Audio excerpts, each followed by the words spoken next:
I'm 25 and am having a micro wedding. My dad's 43 and this woman's at least in her 50s. My dad and this woman have been together like 3 to 4 years at this point. I've never met her as they live on the opposite side of the country. I've had about 3 to 4 conversations with her over the phone and grow more annoyed every time. The first one was when I cut my mom off after a bad blow-up. Going on and on about I'm young and I'll come around and she's my mom still, etc, etc, etc.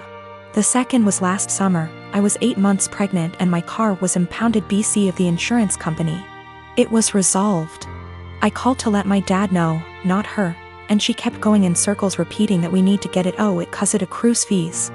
I had a minor snap then. I don't appreciate being talked to like I'm stupid and 15. I was telling him that BC of the insurance company our truck got towed and was in impound, and they were in the process of getting it out. She chimes in, he had me on speaker, and repeatedly said in a tizzy, get that car out. You need it, it's accrues fees, the longer it's there the more it is. Literally repeated the same sentences for 10 minutes refusing to listen, when I told her it was being handled until I snapped and told her to stop it because it was being handled and I knew perfectly well what impound is and does and to stop talking to me like I'm 16 years old. Again, I was 8 months pregnant and was giving an update, not asking advice. I sent my dad an invite specifically addressed to only him and his RSVP was pre-filled for only him. I've seen him all of 2 times in the last 10 years and the only time he made an effort of contact was when I was pregnant. Well, now I'm getting married, in a week at this point. He never sent his RSVP card, so I texted him asking about him and his parents and he said they're all coming. So I reiterated all 3? And he said 4 including this woman. I said his invite was addressed to him and pre-filled for 1. I haven't had a text since. Not only is it my wedding, but my FH and I are announcing our 2nd pregnancy as well and I don't want someone who lacks boundaries there. Or someone, not from my IL family, that I haven't met / don't know. Yes, I did try talking to him this spring in person about her behavior. I told him I don't appreciate it when she talks to me like some stupid teenager who doesn't know what anything means.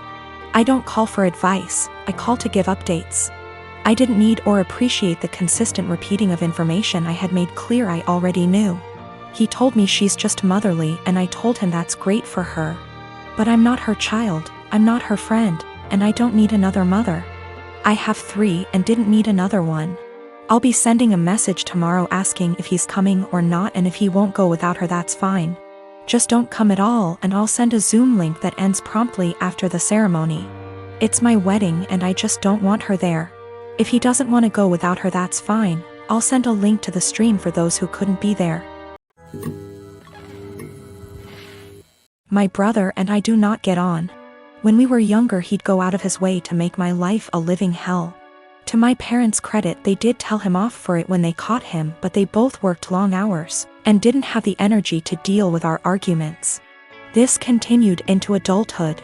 He was salty that he failed his college course the first time around. There was a bad argument in our family a while ago and it all started because I refused to decorate my brother's living room. I won't go into too much detail, but he wanted a pretty hefty discount. I said no and he threw a tantrum. Instead of being a grown-up and talking to me, he decided to hook up with my toxic ex-girlfriend and the mother of my child. I can't go into a lot of detail about what she was like, but she was not a nice person. She never really bonded with our son when he was born and I was left to do everything by myself. She eventually walked out on us and refused to have any contact with our son. She'll post on Facebook now and then about her beautiful baby boy to get sympathy votes, but that's about it. I have been a single dad for almost 3 years now and I absolutely adore my son, but it hurts to think that one day he might question why his mom didn't want anything to do with him. How am I supposed to explain that to him? Anyway, it bothered me when my brother told me they'd hooked up together. It hurt even more when he started dating her. It had taken me so long to get over what she did to me and my child, and now my own brother was bringing her back into my life. Yesterday we had a family video call. Parents are high risk and we're not taking any chances. When my brother decided to announce that he and my ex were expecting, I just froze. I didn't know what to do or think. I could feel myself starting to cry a little bit and it got a bit harder to breathe. Eventually, I decided to just congratulate them and then made up some lie about needing to put my son down for a nap and left. I received a bunch of messages from my brother and his GF telling me that I stole their thunder. After I left, my parents and some other family members started worrying if I was okay, and not really focusing on their news. My uncle told me that I should have just been a man and stuck it out instead of making excuses to get out of it. After all, it was expected that our kids would be raised around each other.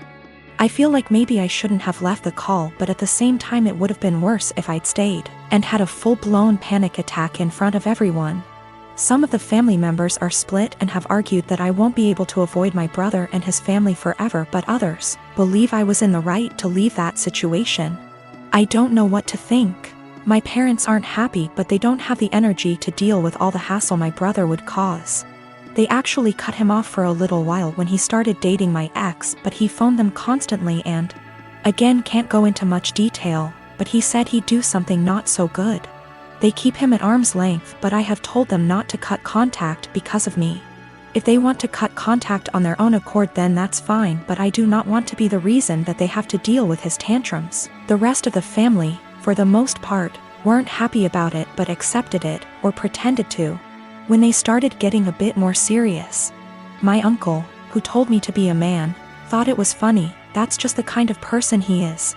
Not for my sake, but for the sake of my son. I don't want to put him through all that. I'm a 28 and I have a sister. For the sake of story, I'll just call Jane. Jane is married to Bob and they have 2 kids, boy and a girl. My niece and nephew are wonderful kids and no trouble at all. They fight as siblings do, but nothing big. I love them. Now for about 2 years, I did live with my sister. It was a miserable time that really affected our relationship. She saw me as free labor, money, and babysitting. Even when I managed to get a small part-time job, she demanded I hand over nearly half my pay or get out. It was hell as she took completely advantage of me. I moved out as soon as I could and we have little contact outside of family gatherings. Now after I moved out, she started complaining how she has no help with the kids and never gets a break. I babysit sometimes, but I have made it clear, just 'cause I am off work, doesn't mean I want an 8-hour day with my niece and nephew. Anyway, she started talking about how she wanted to foster a kid. Not a kid, but a teenager. I pressed her for more info on this. She wants to adopt a teenager so she has a live-in babysitter for her kids. This is her logic. I want a kid around 16 or 17, you know, someone who may have been in the system for a while. They can share a room with your nephew. She only has a 3-bedroom house, or sleep in the garage. They can help me with housework, chores, cook, and help me with my business. She bakes and sells cookies, also babysit the kids so me and Bob can go out sometimes or have some alone time. They'll be so grateful for a home and won't complain. I won't have to pay them at all. And then when they turn 18, I can just sign up for another foster kid. A teenager will be so much easier than a little kid. They will be grateful just to have a roof, food, siblings if they have been separated from their real ones, and clothes. I was horrified. Told her it was a horrible idea. She didn't listen to me. She went on with it anyway. About a month ago, a social worker showed up at my apartment to ask me some questions about my sister. She had put me down as a character witness or something like that. I immediately told the social worker why my sister really wanted to foster a kid and how she treated me when I lived with her. The lady thanked me. My sister called crying, saying that she wouldn't be considered for any adoptions or fosters. The social worker told her that they felt her home and her weren't a good fit. She asked if I said anything, and I told the truth. She went off on me, hung up, and we haven't spoken since. She has sent some angry texts. A couple family members are on her side. They think foster kids are dogs or something and would be so happy just to have a roof and would gladly do all the housework. No child is in control of the circumstances that may have landed them in the foster care system. They are children and still human. They deserve a loving home and care. Do right by a foster kid. My fiancé Ollie and I have been together for 4 years, living together for 2, recently got engaged. Our relationship has been great for the most part. One of the few things we disagree on is animals. I love animals and Ollie feels indifferent towards most animals. To give a little background about me, I've always been an animal lover. Throughout my childhood, my mom hated animals, especially dogs. My mom never let us have any pets, and she used to tell us that once we were adults we could have whatever animals we wanted. When I moved away for college, I lived on campus for 4 years, and therefore couldn't have any pets. I've wanted a dog for as long as I could remember, but up until recently it wasn't in the cards for me to have a dog. Ollie and I currently live in a not-so-pet-friendly city for renters. I always lived in apartments that never allowed pets, even with a pet deposit. When Ollie and I met, I told her about wanting to get a dog someday. Ollie told me that she doesn't like a lot of dogs, but would be open to the right dog. This was in the very beginning of us meeting. I basically made it really clear that I will own a dog one day. Throughout our relationship, I would occasionally bring up wanting a dog. Ollie would remind me that our apartment doesn't allow for pets, which was true. Ollie and I agreed that once we moved into a place that allowed for pets, we would look into getting a dog. About 2 months ago, Ollie and I moved into a house just outside of the city we work in. The house is a good size for the two of us, plus extra. The landlord is pet-friendly, and the house has a huge, fenced-in yard. It's a much more residential area, and there's a dog park about 3 blocks from the house. On top of the house being perfect for a dog, I'm in a financial place where I can afford a dog. I make very good money and I don't have to travel for work. I'm mentally prepared for potential pet fees and other expenses for having people watch the dog. Since we're finally settled in the house, I decided to mention to Ollie again about going to the shelter and looking at the adoptable dogs. Only this time, Ollie didn't have an excuse for why we couldn't get one.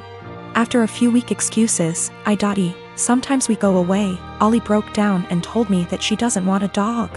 In fact, she's never wanted a dog. She was hoping I would forget about my dreams of wanting a dog. I'm not sure what to do. I'm trying to reason with Ollie, but she said her answer will always be no to a dog. She just doesn't like them and doesn't want them. She basically gave me an ultimatum, either her or my potential dog. I'm feeling shitty about this, because I always made it clear to her that I was going to want a dog someday.